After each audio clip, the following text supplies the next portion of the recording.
Good morning. Last લેક્ચરમાં આપણે સ્વાધ્યાયના 4.2 દાખલા સુધીની ગણતરી કરી હતી. આજે સ્વાધ્યાયના આગળ દાખલા કે જે શૂન્ય અને પ્રથમ ક્રમની પ્રક્રિયા પર આધારિત છે એની વાત કરીએ છીએ. તો સ્વાધ્યાયનો ક્વેશ્ચન 4.3માં એમોનિયાનો પ્લેટિનમની સપાટી પર વિઘટનની પ્રક્રિયા આપી છે. એટલે સમીકરણ મળશે મને 2NH3 gives N2 + 3H2. શૂન્ય ક્રમની પ્રક્રિયા તમને કહી દીધું છે અને ના કીધું હોય તો પણ એમોનિયાના વિઘટનની પ્રક્રિયા એ શૂન્ય ક્રમની પ્રક્રિયા છે એવું આપણે યાદ રાખીએ છીએ. કેની વેલ્યુ આપી છે 2.5 × 10⁻⁴ અને ક્વેશ્ચનમાં N2 અને H2 ના નિપજનો વેગ પૂછ્યો છે. એટલે તમને નાઇટ્રોજન અને હાઇડ્રોજનના બનવાનો વેગ પૂછ્યો છે.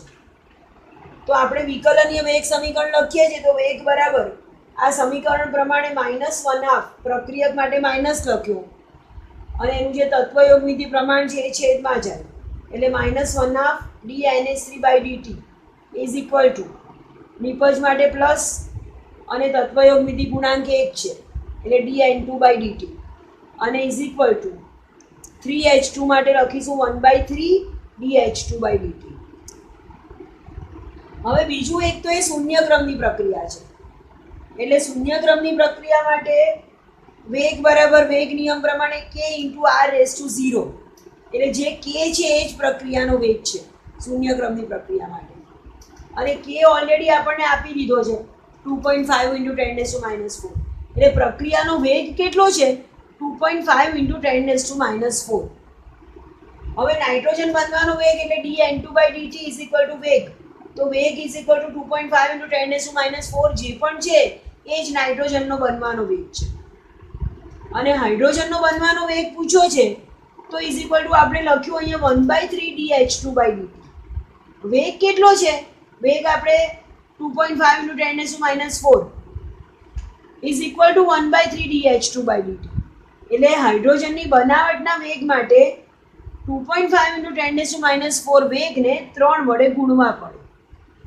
એટલે 7.5 × 10⁻⁴ જે આવ્યો એ હાઇડ્રોજનની બનાવટનો વેગ આવ્યો.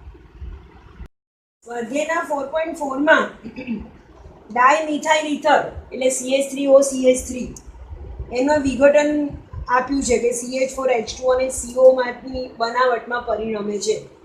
આપણે નિપજ સાથે કોઈ લેવા દેવા નથી. અને પ્રક્રિયા વેગ આ પ્રમાણે આપી શકાય. પ્રક્રિયાનો વેગ આપ્યો છે k × ડાયમિથાઇલ ઇથરની સાંદ્રતા ⁵3/2. હવે પ્રક્રિયાનો વેગ બંધ પાત્રમાં દબાણનો વધારો કરીને અનુસરી શકાય છે. એટલે બેઝિકલી આ જે પ્રક્રિયક છે એ વાયુ સ્વરૂપમાં છે તો જ દબાણનો ફેરફાર કરીએ તો વેગમાં ફેરફાર થાય. અને વેગ અચળાંક k એ ડાયમિથાઇલના આંશિક દબાણમાં અભિવ્યક્ત કરી શકાય છે. એટલે જો આંશિક દબાણમાં આ જ સૂત્રને અભિવ્યક્ત કરવું હોય તો વેગ બરાબર k × મોલ પર લિટરમાં સાંદ્રતાને બદલે આ મોટો કૌંસ એટલે સાંદ્રતા મોલ પર લિટરમાં કહેવાય. પણ જ્યારે વાયુ પ્રક્રિયક હોય તો આંશિક દબાણ p માં સાંદ્રતા લખાય. તો CH3OCH3 નું આંશિક દબાણ ⁵3/2. આવી રીતે આંશિક દબાણમાં સાંદ્રતા અભિવ્યક્ત કરી શકાય. હવે એવું કહે છે કે જો દબાણ બારમાં અને સમય મિનિટમાં હોય તો વેગ અને વેગ અચળાંકના એકમ શું? એટલે દબાણ બારમાં લેવાનું, સમય મિનિટમાં લેવાનો. તો વેગનો એકમ શું થાય? વેગ એટલે મોલ પર લિટર છેદમાં સમય. જ્યારે સાંદ્રતા મોલ પર લિટરમાં લેતા હોઈએ તો. પણ જ્યારે સાંદ્રતા દબાણમાં લેતા હોઈએ તો વેગનો એકમ થશે દબાણ પર સમય. દબાણનો એકમ અહીંયા 12 કીધો છે અને સમયનો એકમ અહીંયા મિનિટ કીધો છે. તો વેગનો એકમ થશે 12/મિનિટ. અને વેગ અચળાંકનો એકમ કીધો છે તો વેગ અચળાંકને સૂત્ર કરતા કરું તો વેગના છેદમાં p CH3OCH3 ⁵3/2. વેગનો એકમ 12/સમય એટલે અહીંયા સમયને બદલે મિનિટ લખું છું 12/મિનિટ. અને આ દબાણમાં આપું છું એકમ 12 ⁵3/2. એટલે આને સૂત્ર કરતા કરું તો 12 ⁻1 -3/2 અને છેદમાં મિનિટ નીચે જાય. એટલે અહીંયા વેગ અચળાંકનો એકમ આવશે 12 ½ -1/2 પર મિનિટ. અધ્યાયના ક્વેશ્ચન 4.6માં એવું કહે છે કે પ્રક્રિયકના સંદર્ભમાં દ્વિતીય ક્રમની પ્રક્રિયા છે. એટલે આપણે પ્રક્રિયકના સંદર્ભમાં દ્વિતીય ક્રમની હોય એટલે પ્રક્રિયા માટે વેગ is equal to k into R raise to 2 એવું લખી શકીએ. દ્વિતીય ક્રમની પ્રક્રિયાનો વેગ લખવો હોય તો કે ઇન્ટુ આર રેઝ ટુ 2 એવું લખીએ છીએ. હવે એમાં પહેલો ક્વેશ્ચન એવું કહે છે કે પ્રક્રિયકની સાંદ્રતા જો બમણી કરવામાં આવે તો વેગમાં શું ફરક પડે અને અડધી કરવામાં આવે તો વેગમાં શું ફરક પડે. તો જ્યારે પ્રક્રિયકની સાંદ્રતા બમણી કરીએ તો નવો વેગ is equal to k into આરને બદલે બમણી કરી એટલે પ્રક્રિયક 2r થઈ ગયો એનો સ્ક્વેર. તો મૂળ સાંદ્રતા k into R raise to square વેગ હતો એને ઇન્ટુ 4 એટલે વેગ 4 ગણું વધ્યો. અને જો સાંદ્રતા અડધી કરીએ તો નવો વેગ મને મળે વેગ is equal to k into આરને બદલે 1/2 આર થઈ ગયો એનો સ્ક્વેર. એટલે મૂળ સાંદ્રતા તો હતી કે ઇન્ટુ આરનો સ્ક્વેર અને ઇન્ટુ 1/2 નો સ્ક્વેર એટલે 1/4 એટલે વેગમાં 1/4 ગણો વધારો અથવા તો વેગ એનો ચોથા ભાગનો થાય. ક્વેશ્ચન નંબર 4.8 માં પાણીમાં આભાસી પ્રથમ ક્રમની પ્રક્રિયાના પરિણામો આપ્યા છે. સેકન્ડમાં સમય આપ્યો છે અને મોલ પર લીટરમાં સાંદ્રતા આપી છે. શૂન્ય સમયની સાંદ્રતા, 30 સેકન્ડની, પછી 60 સેકન્ડની અને 90 સેકન્ડની સાંદ્રતા એવું આપ્યું છે. અને એવું પૂછ્યું છે કે 30 અને 60 સેકન્ડ વચ્ચેના સમયગાળાનો સરેરાશ પ્રક્રિયા વેગ શોધો. એટલે સરેરાશ વેગ માટે સૂત્ર છે આપણી પાસે -dr/dt is equal to k into a raise to 1, કારણ કે પ્રથમ ક્રમની પ્રક્રિયા છે, આભાસી પ્રથમ ક્રમની, એટલે પ્રક્રિયાનો ક્રમ 1 મૂક્યો. આની જરૂર નથી, મારે વેગ શોધવાનો છે, માઇનસનો માઇનસ મૂક્યો, dr એટલે r2 - r1 એટલે 60મી સેકન્ડની સાંદ્રતા અને 30મી સેકન્ડની સાંદ્રતા એ બેનો તફાવત લીધો અને છેદમાં t2 - t1 60 - 30 એટલે વેલ્યુ મળી આપણને. એ તમારો પ્રક્રિયાનો સરેરાશ વેગ મળશે 0.0043 મોલ પર લીટર પર સેકન્ડ. સ્વાધ્યાયના 4.9માં એવું કહે છે કે એના સંદર્ભમાં પ્રથમ ક્રમની અને બીના સંદર્ભમાં દ્વિતીય ક્રમની પ્રક્રિયા છે. તો એવું આપ્યું છે એના પરથી જ આપણને ખબર પડે કે પ્રક્રિયાનો વેગ is equal to k into a raise to 1 into b raise to 2. એક તો તમને વિકલનીય વેગ સમીકરણ લખો એવું પૂછ્યું છે, તો -dr/dt પ્રક્રિયકના સંદર્ભમાં is equal to k into a raise to 1 into b raise to 2. આ વિકલનીય વેગ સમીકરણ કહેવાય. પછી એવું કહે છે કે બીની સાંદ્રતા 3 ગણી વધારીએ તો વેગમાં શું ફેરફાર થાય. એટલે નવો જે વેગ મળે એ કેટલો મળે તો કે એનો એ લખ્યો અને બીની સાંદ્રતા 3 ગણી થઈ એટલે બીને બદલે 3b લખ્યો અને એનો સ્ક્વેર કર્યો. તો મૂળ વેગ કેટલો હતો k into a into B square, આ મૂળ વેગ હતો અને આ 3નો સ્ક્વેર એટલે 9 ગણો વેગ વધી જાય. અને ફરીથી એવું કહે છે કે a અને b બંનેની સાંદ્રતા જો બમણી કરીએ તો વેગમાં શું ફેરફાર થાય. તો નવો વેગ કેટલો મળે કે ઇન્ટુ a ને બદલે 2a બમણી કરી સાંદ્રતા અને b ને બદલે 2b બમણી કરી એટલે અને એનો સ્ક્વેર. એટલે મૂળ વેગ હતો k into a into b નો સ્ક્વેર અને આ 2 અને 2 નો સ્ક્વેર એટલે 2 દુ 4 દુ 8 વધ્યા ઇન્ટુ 8 વધ્યા એટલે જે નવો વેગ મળે એ 8 ગણો થશે. સ્વાધ્યાયના 4.10માં a અને b વચ્ચેની પ્રક્રિયામાં પ્રારંભિક પ્રક્રિયા વેગ r0 a અને b ની જુદી જુદી સાંદ્રતાએ આપવામાં આવ્યો છે અને a અને b ના સંદર્ભમાં પ્રક્રિયાનો ક્રમ પૂછ્યો છે. તો અલગ અલગ સાંદ્રતા આપી છે કે જ્યારે એની સાંદ્રતા 0.20 મોલ પર લીટર હોય, બીની સાંદ્રતા 0.30 મોલ પર લીટર હોય તો વેગ પ્રક્રિયાનો 5.07 × 10⁻⁵ છે. એ રીતે બીજો એક પ્રેક્ટિકલ બંને પ્રક્રિયકની સાંદ્રતા અને વેગ આપ્યો છે અને એવી રીતે ત્રીજો પ્રેક્ટિકલ આપ્યો છે અને પ્રક્રિયાનો ક્રમ શોધવાનો છે એ અને બીના સંદર્ભમાં. તો આપણે શું કરીશું, પહેલાં આ જે પ્રેક્ટિકલ 1, 2 અને 3 એના પરથી પ્રક્રિયાનો એક વેગ નિયમ બનાવી દઈએ છે. આ પ્રેક્ટિકલ પરથી મને મળે વેગ બરાબર કે ઇન્ટુ 0.20 ઇન્ટુ 0.30 જ્યાં એના સંદર્ભમાં એક્સ પ્રક્રિયાનો ક્રમ છે અને બીના સંદર્ભમાં પ્રક્રિયાનો ક્રમ વાય છે. અને પ્રક્રિયાનો વેગ આપણને કહી દીધો છે 5.07 × 10⁻⁵. એટલે આ બીજા પરથી બીજું સમીકરણ મળ્યું k × 0.20x × 0.10y પ્રક્રિયાનો વેગ. અને એવી રીતે ત્રીજું સમીકરણ મળ્યું k × 0.40x × 0.05y પ્રક્રિયાનો વેગ. અને x અને y ની કિંમત શોધવાની છે. જે x મળે એ એના સંદર્ભમાં પ્રક્રિયાનો ક્રમ કહેવાય અને જે y મળે એ બીના સંદર્ભમાં પ્રક્રિયાનો ક્રમ છે એવું કહેવાય. કારણ કે આપણે લખીએ છીએ પ્રક્રિયાનો ક્રમ પ્રક્રિયાનો વેગ k × ax × b⁴. જ્યાં x એ એના સંદર્ભમાં પ્રક્રિયાનો ક્રમ છે અને y એ બીના સંદર્ભમાં પ્રક્રિયાનો ક્રમ છે. તો x અને y ની કિંમત શોધવા આપણે આગળ ઉદાહરણના દાખલા જોયા છે એ પ્રમાણે સમીકરણ 1 ને સમીકરણ 2 વડે ભાગું તો મને મળશે 3y = 1. તો y ની વેલ્યુ કમ્પલસરી 0 મળે. 3 તો જ જવાબ 1 આવે. એટલે y 0 એટલે બીના સંદર્ભમાં શૂન્ય ક્રમની પ્રક્રિયા છે એવું કહેવાય. અને x ની કિંમત મેળવવી હોય તો સમીકરણ 2 ને સમીકરણ 3 વડે ભાગવું તો ભાગ્યા પછીનું મને સમીકરણ મળે 2x = 2.82. તો હવે x ની કિંમત કેવી રીતે શોધીશ? બંને બાજુ log લઈ લઉં છું. log 2x = log 2.82. એટલે log 2x નો x આગળ આવે એટલે લખીશ x log 2 = log 2.82.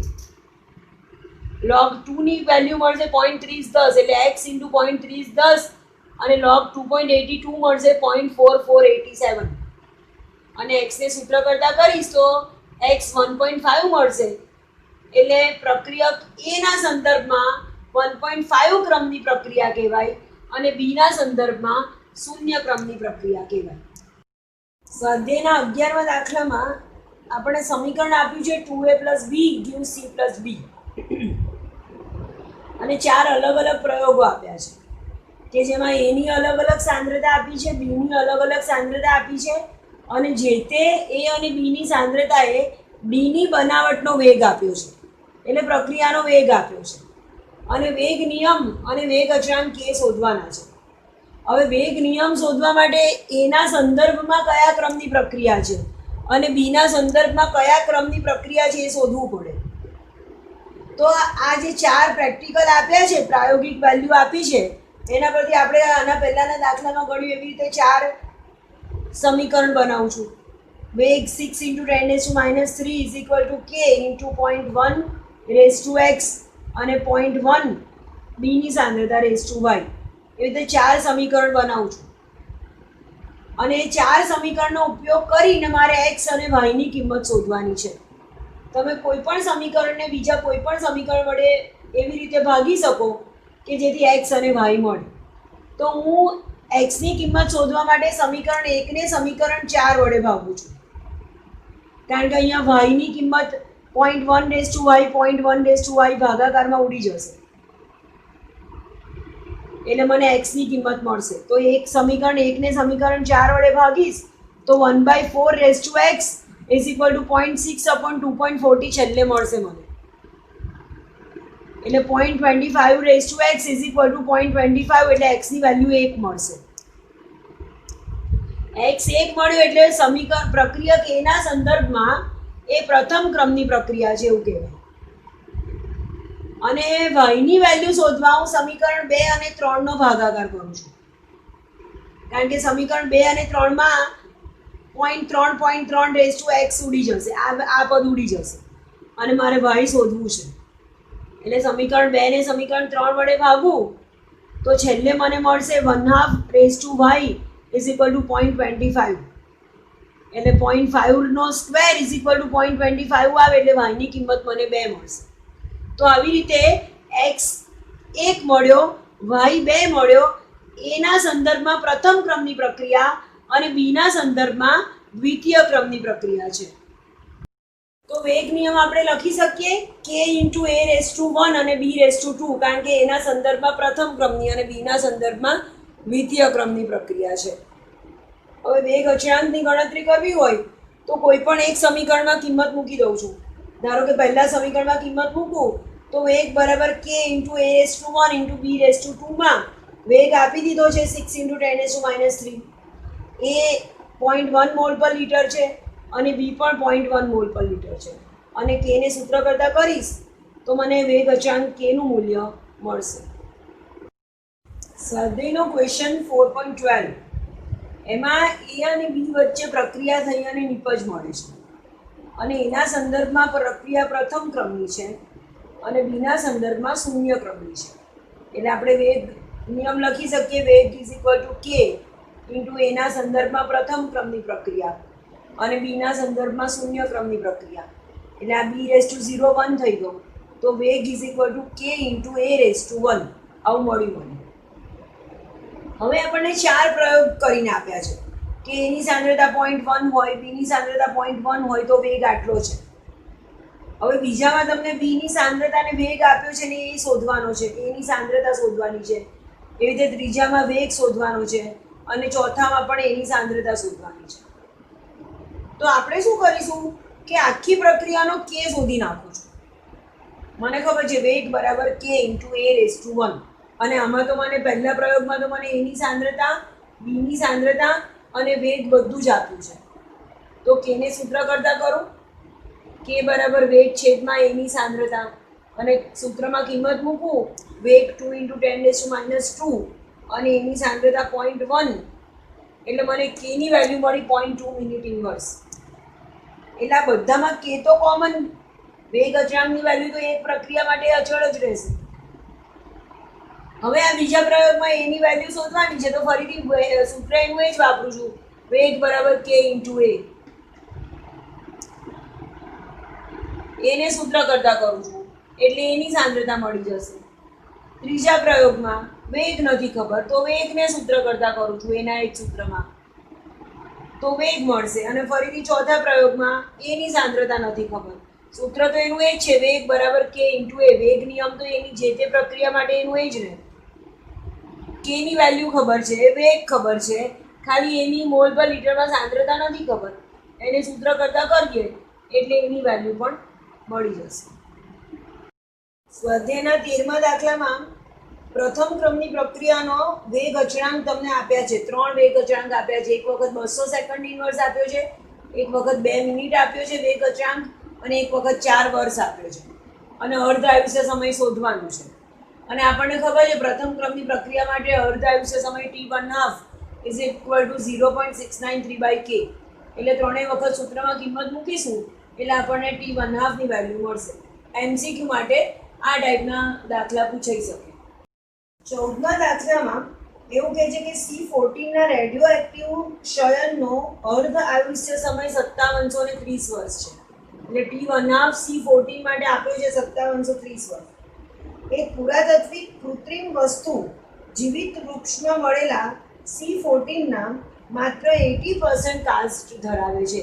એટલે કોઈ જૂના જમાનાની વસ્તુ છે એમાં C14 નું 80% કાસ્ટ હજી કાસ્ટ એટલે લાકડું હજી છે. તો નમૂનાનું આયુષ્ય અંદાજો એટલે કેટલા વર્ષ જૂનું એ વસ્તુ છે એવું તમારે શોધવાનું છે.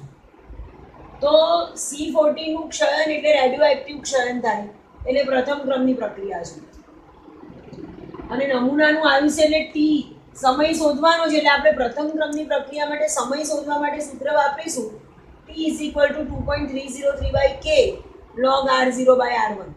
ટી તમારે શોધવાનો છે અને કે શોધવા માટે તમને t1/2 આપી દીધો છે. પ્રથમ ક્રમની પ્રક્રિયાનો અર્ધ આયુષ્ય સમય આપ્યો છે, સૂત્ર મૂકું છું k is equal two 0.693/t1/2 એટલે k ની વેલ્યુ મને મળી જશે. આ જે k ની વેલ્યુ મળી અહીંયા મૂકી દઉં છું એટલે t બરાબર 2.303/k into log r0/r1. r0 એટલે પ્રારંભિક સાંદ્રતા અને r1 એટલે ટી સમય સાંદ્રતા. તો 80% કાસ્ટ હજી બાકી છે એનો મતલબ કે શરૂઆતની સાંદ્રતા 100 લઈએ તો અત્યારની સાંદ્રતા 80 કહેવાય. એટલે r0 100 મૂકીએ છીએ, r1 80 મૂકીએ છીએ અને સૂત્રમાં કિંમત મૂકીશું log 100/80 એટલે log 1.25 શોધી તો જવાબ આપણો 1845.2 વર્ષ આવશે. હજી સ્વાધ્યાયના થોડા દાખલા બાકી છે, એ આપણે નેક્સ્ટ લેક્ચરમાં જોઈશું. Thank you.